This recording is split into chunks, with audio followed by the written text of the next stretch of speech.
Halo, perkenalkan nama saya Valentina Burtarigan dengan NIM 2214011130. Jadi di sini saya akan melakukan demonstrasi untuk tugas lab grafika komputer yaitu menggambar jam. Jadi sebelum saya menjelaskan kode programnya, saya akan mengerti dulu kode programnya untuk melihat outputnya. Nah, outputnya ada seperti ini jam. Jadi saya di situ membuat perintah untuk keyboardnya ada dua, yaitu untuk keyboard A dan juga keyboard D. Jadi kalau saya klik keyboard A, dia akan bergerak searah jarum jam seperti ini. Nah, kalau saya klik keyboard D, dia akan berputar itu melawan arah jarum jam atau dia arahnya ke kiri. Itu adalah perintah yang saya buat. Dan untuk jarum jamnya dia tidak melewati dari lingkaran yang telah saya buat. Oke, jadi selanjutnya saya akan menjelaskan kode programnya.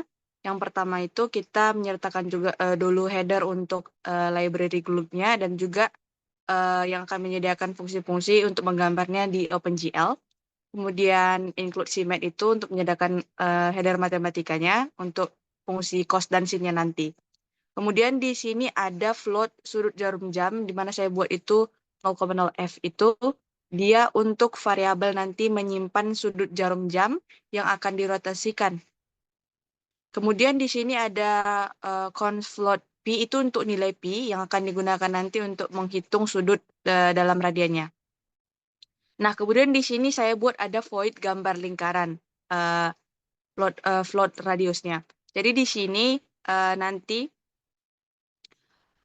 fungsi untuk menggambar sebagai menggambar lingkaran badan jamnya, dan GL begin triangle fan ini dia untuk memulai menggambar lingkaran dengan metode GL triangle fan atau segitiga kipas. Jadi nanti dia yang membuat segitiga-segitiga bertemu nanti di tengah. Kemudian GL vertexnya itu untuk menyediakan titik pusat lingkarannya. Kemudian di sini ada loop for ini untuk membuat titik-titik sepanjang lingkaran menggunakan sudut dan jari-jari. Kemudian GLN untuk mengakhiri proses menggambarnya. Kemudian ada void yang kedua untuk void jarum jam.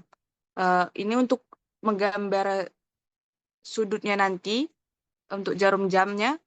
Kemudian ada GL push matrix, ini untuk menyimpan posisi dan orientasi objek sebelum nanti dilakukannya transformasi. Kemudian ada GL rotate untuk merotasi jarum jamnya nanti sesuai dengan sudut tertentu di sumbu Z. Kemudian eh, ada GL vertexnya di situ untuk mendeskripsikan titik awal dan akhir dari jarum jamnya. Ada GL pop matrix itu untuk mengembalikan posisi dan orientasi di objek setelah nanti transformasi. Kemudian void selanjutnya itu untuk void gambar angka yang ada di jam, untuk jam yang sudah saya gambar. Nah, itu void gambar angka itu dia untuk menampilkan angka di sekitaran lingkaran sebagai penanda waktunya. Nah, di situ ada loop for itu untuk setiap angka dari 1 hingga 12, karena di jam saya buat angka dengan angka 1 sampai 12. Kemudian ada float sudut, dia yang sama dengan I dikali 30, kemudian V 180 itu untuk menghitung sudut untuk setiap angka berdasarkan 30 derajat yang nanti akan dikonversikan ke radian. Kemudian ada float X sama 0,7 F yang dikali sin sudut. Terus selanjutnya untuk float Y juga itu untuk menghitung posisi X dan Y untuk setiap angka seperti rumus yang sudah dipelajari sebelumnya. Nah, GL raster force 2F itu untuk menempatkan posisi untuk teks nanti pada koordinat X dan Y. Nah, Glute bitmap times new Roman 24 itu untuk menentukan angka 1 hingga 12 pada pos yang telah dihitung, dan tulisan yang saya gunakan itu untuk times new Roman. Nah, void selanjutnya itu untuk void tampil, yaitu untuk menampilkan nanti fungsi untuk gambar komponen jamnya, menggambarkan seluruh komponen jam, kemudian membersihkan layarnya untuk GL color buffer. Nah, kemudian nanti selanjutnya bakal menggambar komponen warna tertentu, kemudian menggambarkan jamnya.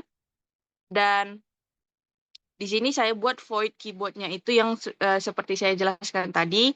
Ada switch key untuk A, itu dia nanti bakal bergerak sesuai dengan jarum jam atau ke kanan, dan D itu untuk bergerak ke kiri atau melawan arah jarum jam. sudut jarum jamnya itu 360 derajat. Jadi dia bisa menjaga rentang 0 sampai dengan 360 derajat atau dengan satu lingkaran penuh.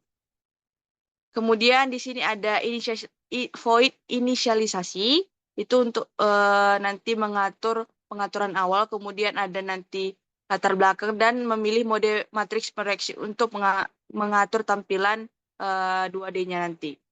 Nah, di sini ada integer mainnya seperti biasa. Nah,